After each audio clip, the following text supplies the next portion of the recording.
Post ഗ്രാജുവേഷനും ഫിലോസഫിയാണ്. അത് അവിടെ തന്നെ മാരേജ് കോളേജ്. ഞാൻ 7 വർഷം മാരേജ് കോളേജിൽ പഠിക്കുകയും 21 വർഷം അവിടെ പഠിപ്പിക്കുകയും ചെയ്തിട്ടുണ്ട്. അവിടെ നിന്നാണ് അല്ല, ഞാൻ ഡെപ്യൂട്ടേഷൻ അല്ല, ഞാൻ കോളേജ് അധ്യാപകനായിരിക്കുക. യൂണിവേഴ്സിറ്റിയിലേക്ക് പോയത് എങ്ങനെയാണ്? മാരേജ് കോളേജിൽ ഇത് റീഡറായിട്ടിരിക്കുന്ന സമയത്താണ് യൂണിവേഴ്സിറ്റി വൈസ് ചാൻസലറായിട്ട് പോകുന്നത്. ഡയറക്റ്റായിട്ട് അങ്ങനെയാണ്? അല്ലല്ല, അത് അപ്പോയിൻമെൻറ്റ്, അത് ടെന്യൂർ അപ്പോയിൻമെൻ്റ് അല്ലേ. അല്ല, ഈ പക്ഷേ വൈസ് ചാൻസലർഷിപ്പിന് ഈ ഒരു ഹെയറാർക്കി അങ്ങനെയൊന്നുമില്ല, പ്രൊമോട്ട് ചെയ്ത് അങ്ങനെ വരുന്ന ഇതല്ല. അന്ന് അങ്ങനെയില്ല. ഡയറക്റ്റായിട്ട് അത് ഗവൺമെൻറ് നിയമിക്കുന്നതല്ലേ. ഞാൻ മാരേജ് കോളേജിൽ പഠിപ്പിച്ചുകൊണ്ടിരിക്കുമ്പോഴാണ് അങ്ങോട്ട് പോകുന്നത്. കല്യാണം കഴിച്ചത് എപ്പോഴായിരുന്നു? ജോലിയെ കിട്ടിയതിന് ശേഷമാണ് കല്യാണം കഴിച്ചത്. ഭാര്യ സാമാന്യം പാട്ടൊക്കെ അറിയാവുന്നൊരു കേസാണ്. പ്രണയിച്ച് കല്യാണം കഴിച്ച? അയ്യോ, ഒന്നുമല്ല. അല്ല, എന്താ മനുഷ്യർക്ക് വേറെ എന്തെല്ലാം കാര്യങ്ങൾ ചെയ്യാനുണ്ടായിരുന്നു. അത് വലിയ അപരാധമൊന്നും അല്ലല്ലോ.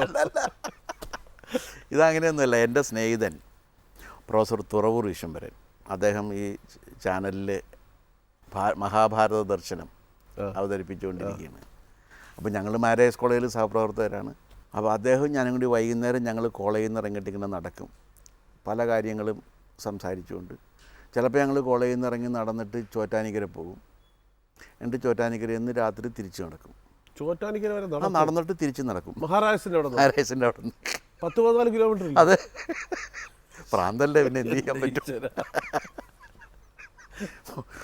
പ്രാന്ത് 1001 തരത്തിലില്ലേ, അതിലൊന്ന് ഇതാണെന്ന് വെച്ചാൽ മതി. അപ്പോൾ ഒരു ദിവസം വൈകുന്നേരം ഇറങ്ങിയപ്പോഴേക്കും പറഞ്ഞ്, രാജേഷ് തനിക്കൊരു കല്യാണം കഴിക്കണ്ടേ എന്ന് ചോദിച്ചു. ഞാൻ പറഞ്ഞു, കല്യാണം കഴിക്കണം. എൻ്റെ വീടിനടുത്തൊരു കുട്ടിയുണ്ട്. അപ്പോൾ ഞാൻ പറഞ്ഞു, എന്നാൽ പിന്നെ നമുക്ക് കയറി നോക്കിക്കളയാമെന്ന് പറഞ്ഞു. അപ്പോൾ ഈ കോളേജിൽ രാവിലെ പോയി ഇതെല്ലാം കഴിഞ്ഞ് ഏതാണ്ട് പരീക്ഷീണരായിട്ടാണല്ലോ നടപ്പെല്ലാം കഴിഞ്ഞ് വരുന്നത്. മാഷയുടെ വൈഫ് കാഞ്ചന ടീച്ചർ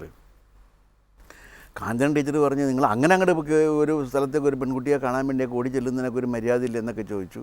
അപ്പോൾ മാഷ് പറഞ്ഞ്, ഞങ്ങൾക്ക് ഇത്രയൊക്കെ മര്യാദയുള്ളതെന്ന് പറഞ്ഞ് ഞങ്ങൾ രണ്ടുപേരും കൂടി കയറി കണ്ടു കഴിഞ്ഞപ്പോൾ കുഴപ്പമൊന്നുമില്ല എന്ന് തോന്നി. പുള്ളിക്കാരത്തെ എന്ത് ചെയ്യായിരുന്നു അപ്പോഴും? അവരന്ന് ഇവിടെ ഭാരതീയ വിദ്യാഭവനിൽ പഠിപ്പിക്കുകയായിരുന്നു. എന്നെ കിട്ടിയതോടുകൂടി അത് പോയി. അപ്പം പഠിപ്പിക്കാനായിട്ട് വേറെ സ്റ്റുഡൻറ്റിനെ കിട്ടിയല്ലോ. ഞാൻ അവിടെ പഠിപ്പിക്കണ്ട, ഒരുപാട് പേരെ പഠിപ്പിക്കുന്നതിന് ഒരാളെ പഠിപ്പിച്ചാൽ മതിയല്ലോ. അല്ല, ഈ പൊതുവേ ആണുങ്ങൾ ബുദ്ധിയില്ലാത്തവരാണ് എന്ന് എനിക്ക് പലപ്പോഴും തോന്നിയിട്ടുണ്ട്. അതെന്താണ് ആ കാര്യം എന്ന് വെച്ചാൽ, മിക്കവാറും കല്യാണം കഴിച്ചിട്ടുള്ളവർ എന്താ ചെയ്യണമെന്ന് വെച്ചാൽ, ഭാര്യയെ ശരിപ്പെടുത്താൻ ശ്രമിക്കും. തിരിച്ചും ആദ്യത്തെ 15 വർഷം എന്ന് പറഞ്ഞാൽ ഭർത്താവും ഭാര്യയും പരസ്പരം ശരിപ്പെടുത്താനും ലെവലാക്കാനും ശ്രമിച്ചുകൊണ്ടിരിക്കും. അത് കഴിഞ്ഞാൽ പിന്നെ ഇവർ 2 കൂട്ടരും കൂടി ചേർന്നിട്ട് മക്കളെ ശരിപ്പെടുത്താൻ ശ്രമിക്കും. അവനവനെ ശരിപ്പെടുത്താൻ ഒരിക്കലും ശ്രമിക്കില്ല. ബുദ്ധിയുള്ള ഏതെങ്കിലും ഒരുത്തൻ ഭാര്യയോട് തർക്കിക്കാൻ പോകുക? അതെ, വല്ല കാര്യമുണ്ടോ തർക്കിച്ചിട്ട്? അപ്പോൾ എൻ്റെ ഒരു അഭിപ്രായത്തിൽ എപ്പോഴും ഈ പറഞ്ഞതിൽ ഒരുപാട് അർത്ഥങ്ങളുണ്ട്. ഞാൻ ഏതൊക്കെയോ ലെവലിലേക്കൊക്കെ ചിന്തിച്ചു. അത് എൻ്റെ അഭിപ്രായത്തിൽ എപ്പോഴാണോ ഒരുവൻ ഭാര്യയോടുള്ള തർക്കം നിർത്തുന്നത്, അപ്പോഴാണ് അവന് ബുദ്ധി ഉണ്ടാകുന്നത്. അപ്പോൾ അതുകൊണ്ട് തർക്കവും വിതർക്കവും ഒക്കെ ആയിട്ട് ഇപ്പോൾ എൻ്റെ 10-28 കൊല്ലമായിട്ടോ വലിയ കുഴപ്പമൊന്നുമില്ലാതെ ജീവിച്ചു. വൈഫ് പാടുമല്ലേ? അവൾക്ക് പാട്ട് ഇഷ്ടമാണ്. അവൾ പാട്ട് നന്നായിട്ട് പാടുന്ന ഒരാളാണ്. ഞാൻ പിന്നെ അത് ഇങ്ങനെ. പക്ഷേ ഈ അധ്യാപക അത് നിർത്തിയതിൻ്റെ കാര്യം എന്താ? അത് നിർത്തിയതിൻ്റെ കാര്യം എന്ന് വെച്ച് കഴിഞ്ഞാൽ, പിന്നെ ഈ സ്വയം അല്ലല്ല, ഈ കുട്ടി മോളായി. എൻ്റെ മൂത്ത മകൾ അശ്വതി. മകള് എന്ത് ചെയ്യുന്നു? അവള് അമൃത യൂണിവേഴ്സിറ്റിയിൽ ഇലക്ട്രിക്കൽ ആൻഡ് ഇലക്ട്രോണിക് എഞ്ചിനീയറിംഗ് പഠിപ്പിച്ചുകൊണ്ടിരിക്കുകയാണ്. She's an assistant professor there. അപ്പോൾ ഒരു ഈ അധ്യാപക വൃത്തിയാണല്ലേ കുടുംബം? പക്ഷേ എൻ്റെ രണ്ടാമത്തെ മോൾക്ക് അതൊട്ടും ഇഷ്ടമല്ല. അവൾ ഇംഗ്ലീഷ് ലാംഗ്വേജ് ആൻഡ് കമ്മ്യൂണിക്കേഷൻ സ്റ്റഡീസാണ് പഠിച്ചത് ബാംഗ്ലൂർ ക്രൈസ്റ്റിൽ നിന്ന്. അവൾക്ക് ടീച്ചിങ്ങിൽ താല്പര്യമില്ല. കാരണം അച്ഛൻ ടീച്ചറായി കണ്ടതിൻ്റെ ഒരു ഇമ്പാക്റ്റ് ആയിരിക്കും. എന്നിട്ട് വർക്ക് ചെയ്യുന്നുണ്ടോ ഇപ്പോൾ? അവളിപ്പോൾ ഇസാഫ് എന്ന് പറഞ്ഞ ഒരു കമ്പനി ഉണ്ട്, അതിനകത്ത്. ബാംഗ്ലൂർ? അല്ലല്ല, ഇവിടെ തന്നെ, ഇവിടെ തൃശ്ശൂർ. അതിനകത്ത് വർക്ക് ചെയ്യും. രണ്ട് മക്കൾ? 2 പെൺമക്കൾ. ഈ കോളേജിൽ പഠിച്ചുകൊണ്ടിരുന്ന സമയത്ത് ആരോടെങ്കിലും ഇഷ്ടം തോന്നിയിട്ടുണ്ടോ? അത് അങ്ങനെ പറയാൻ പറ്റില്ല. ഒരുപാട് പേരോട് തോന്നിയിട്ടുണ്ടെന്ന് പറയേണ്ടി വരും. ഒരുപാട് പേർ. ഒന്നാമത് അല്ല, തമാശക്കായിരുന്നു. അല്ലല്ല, ഒന്നും ഗൗരവത്തില്ല, സീരിയസ് അല്ല ഒരു കാര്യത്തിൽ. ഒന്നാമത് ആ കാലത്തൊക്കെ വളരെ ഗൗരവത്തിൽ ലോകം എങ്ങനെ മാറ്റിമറിക്കണം എന്നുള്ള കാര്യത്തിൽ ഞങ്ങൾ ഗൗരവത്തിൽ ചിന്തിച്ചുകൊണ്ടിരിക്കുകയായിരുന്നു. ഇതൊക്കെ മൈനർ ഇഷ്യൂസാണ്. അതെ അതെ അതെ അതെ. പിന്നെ ആളുകളൊക്കെ പറയുന്ന രീതിയിൽ ചിലരൊക്കെ എൻ്റെ ഏതെങ്കിലും ഒരു വ്യക്തിയോട് സ്നേഹം തോന്നിയിട്ടുണ്ടോ? അങ്ങനെ പറയാൻ പറ്റില്ല.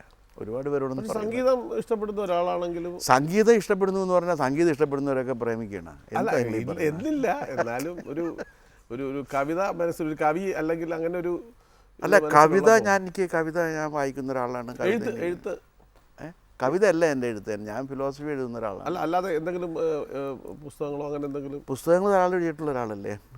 എത്ര പുസ്തകങ്ങൾ? 10-13 ഉണ്ട്. 13 പുസ്തകങ്ങൾ. അപ്പോൾ അത് കഴിഞ്ഞ് കോളേജ്? അല്ല, അത് കഴിഞ്ഞിട്ട് ഞാൻ പത്രപ്രവർത്തകനായിരുന്നു. അതെത്ര നാളായിരുന്നു? ഒരു 3 കൊല്ലം. 3 കൊല്ലം പത്രപ്രവർത്തകനായിരുന്ന കാലത്താണ് ഞാൻ പ്രേം നസീറിനെ പരിചയപ്പെട്ടതും ഒക്കെ അദ്ദേഹമായിട്ട് സംസാരിച്ചത്. ഈ മലയാള സിനിമയിൽ ഇപ്പോൾ സൂപ്പർ താരങ്ങളുടെ ബഹളമാണ്. പക്ഷേ എൻ്റെ അഭിപ്രായത്തിൽ മലയാള ഫിലിം ഇൻഡസ്ട്രിയിൽ ഒരു സൂപ്പർ താരമുണ്ടായിട്ടുള്ളത് അത് പ്രേം നസീറാണ്. എന്തുകൊണ്ട് എന്ന് ചോദിച്ചു കഴിഞ്ഞാൽ 30 വർഷം ആ ഇൻഡസ്ട്രിയെ പിടിച്ചു നിർത്തിയത് ഈ ഒറ്റ മനുഷ്യനാണ്. ഒരു സൂപ്പർ താരം മഹാരാജാസിൻ്റെ അലുമിനിയാണ്. പിന്നെ അയ്യോ, എൻ്റെ സീനിയറായിരുന്നു, എൻ്റെ സീനിയർ വിദ്യാർത്ഥിയാണ് മമ്മു. നല്ല ഹാസ്യനടനായിരുന്നു, അറിയാമോ? പണ്ടല്ലേ കോളേജിൽ പഠിക്കുന്ന കാലത്ത് അയാൾ നല്ല ഹാസ്യനടനായിരുന്നു. അപ്പോൾ ഈ ആന്റണി, പക്ഷേ അതിനകത്ത് ഏറ്റവും വലിയ നടനാരായിരുന്നു അറിയാമോ? മാരേജ് കോളേജിലെ best actor, university best actor ഒരു ബാലേന്ദ്രനായിരുന്നു. കാരണം മാരേജ് കോളേജിലെ ഞങ്ങളുടെ വിദ്യാർത്ഥികൾ എഴുതി ഞങ്ങൾ തന്നെ സംവിധാനം ചെയ്ത് യൂണിവേഴ്സിറ്റി യുവജനോത്സവം ഞങ്ങളൊരു നാടകം അവതരിപ്പിച്ച് ഞങ്ങൾക്ക് അതിന് സമ്മാനം കിട്ടി. 7-ാം യാമം എന്നാണ് അതിൻ്റെ പേര്. ആ നാടകത്തിൽ ഏറ്റവും നല്ല നടനുള്ള അവാർഡ് 2-3 വർഷം കിട്ടിയത് ബാലേന്ദ്രനാണ്. ബാലേന്ദ്രൻ പിന്നെ നമ്മുടെ ടൂറിസം ഡിപ്പാർട്ട്മെൻറ്റിൽ ഡെപ്യൂട്ടി ഡയറക്ടറായിട്ട് ഈ അടുത്ത് റിട്ടയർ ചെയ്ത്. നമ്മൾ നാടകത്തിൻ്റെ കാര്യം പറഞ്ഞുകൊണ്ട് നേരത്തെ പറഞ്ഞ അനുരാഗ നാടകം ഒന്ന് കേൾക്കാമല്ലേ? അതെ, അനുരാഗ നാടകത്തിൻ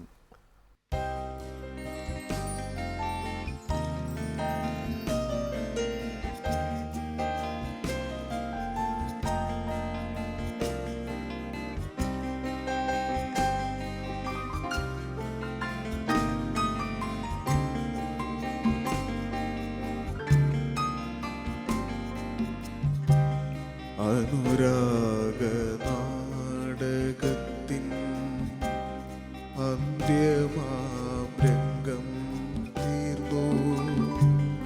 ആരങ്ങിതിലാളൊഴിഞ്ഞു കാണികൾ വേർപിരിഞ്ഞു.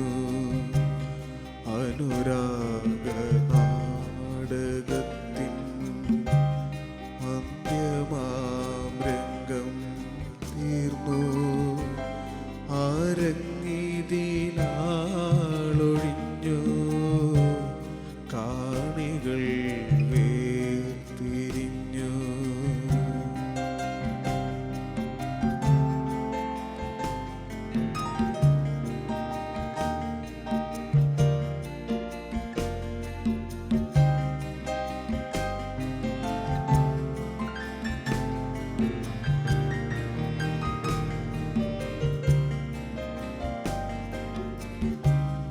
പാടാൻ മറന്നു പോയ മൂഢനാം വേഷക്കാരാ, പാടാൻ മറന്നു പോയ മൂഢനാം വേഷക്കാരാ, തേടുന്നതെന്തിനു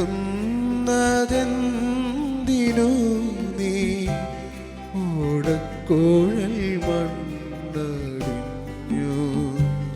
അനുരാഗ നാടകത്തിൻ അന്ത്യമാം രംഗം തീർന്നു.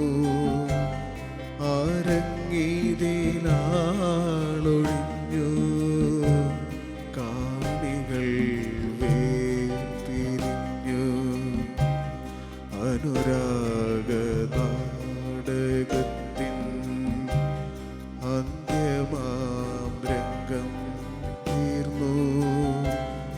ആരങ്ങിതിലാളൊഴിഞ്ഞു